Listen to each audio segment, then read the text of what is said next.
This is a story from the summertime, but this is a story that's been going on for almost a year at this point. The CBSA whistleblower believes transnational gangs have compromised agency databases, helping terrorists, spies, and mafias enter Canada.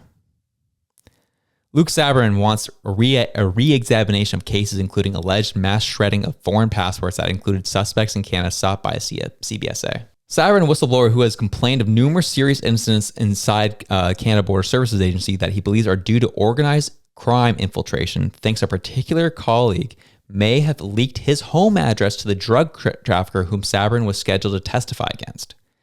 The alleged threats occurred well over 10 years ago, and the gangster, whom the Bureau will not identify, has since died in Mexico. However, his close associates continue to endanger North America and are believed to have compromised Canadian and international officials.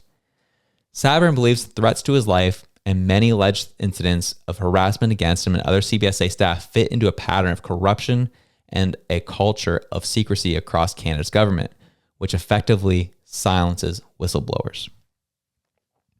But it just isn't about government employees who claim to be isolated or railroaded out of Canada's government, Sabourin says.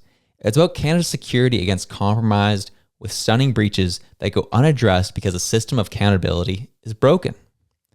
Among many examples that could suggest organized crime has penetrated the CBSA systems, Sabourin disclosed an especially shocking case. Get this. A CBSA unit learned that a band of armed men clad in combat fatigues appeared to be smuggling illegal migrants across Quebec's border, which was then covered up internally. Sabourin says possibly to the benefit of foreign mafias, human traffickers, drug smugglers, or terrorists.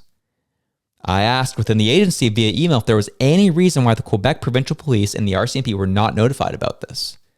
And Sabourin told the Bureau an hour later the email disappeared from the generic mailbox and never reached top management. These compromises are the reason Sabourin has testified about his experiences in parliamentary committees and pushed for new whistleblower protection legislation.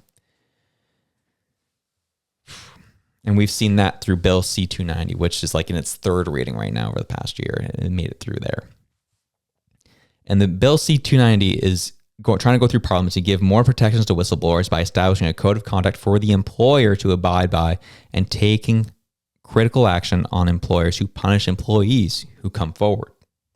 Last but not least, it says, all of this suggests Canada needs an independent anti-corruption agency, he says, to tackle the rot of collusion and insider threats linked to criminal and foreign interference networks, Sabourin says, which appear to be spreading through multiple levels of government and various law enforcement agencies. Sabourin is also calling for a re-examination of what he calls a particularly egregious case in 2015, in which a senior CBSA manager allegedly directed subordinates to illegally destroy hundreds of foreign passports. This is a crazy story. I really want to reframe this to make sure people get the idea, because it's so easy just to hate on the government of the day. But this was taking place, I think his first case happened in like 2009, 2010, underneath the Harper government. Regardless of who's in power, CBSA needs to be looked at over this. If any of these stories are true, and this man has been in committee hearings, he's appeared in front of Parliament, he's testified on all these issues, he's put his face and his mouth to these things. He got railroaded and pushed out of the CBSA because he called these things out. Emails just disappearing. Things just fugazi going away. And so much so as he believes a colleague of his leaked his home address to one of these gangsters, to one of these terrorists, to one of these ill-mannered people who showed up at his house yelling at him and threatening his family because he was about to testify against that man in court. That is stuff that happens in other countries. That's stuff that shouldn't be happening here, but it did happen and has been happening. And we hear a lot about the American border, Mexico, USA, and all the things that are coming over that border. You've seen our border between here and the States? There's nothing there.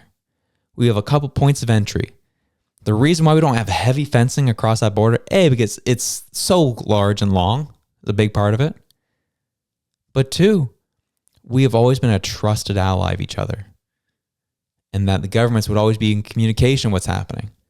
So we don't need to put all these fences or walls up between Canada and the US. But it looks like something might be happening. Something needs to be revisited. CBSA needs to be looked into over these issues and allegations. And I'm curious, the reason why we want to revisit it is because we want you to be aware of these stories. We want you to be reminded of what's going on. We don't want to forget about these things. This is a story I honestly want to keep resurfacing every 6 months or so, because I think it's important until it gets figured out, until arrests are made, until people are held accountable for their actions. We need to protect our country. We need to protect the interests of ourselves, but also our allies. We need to protect our people from trafficking, from drug smuggling. It's just for the betterment of everybody.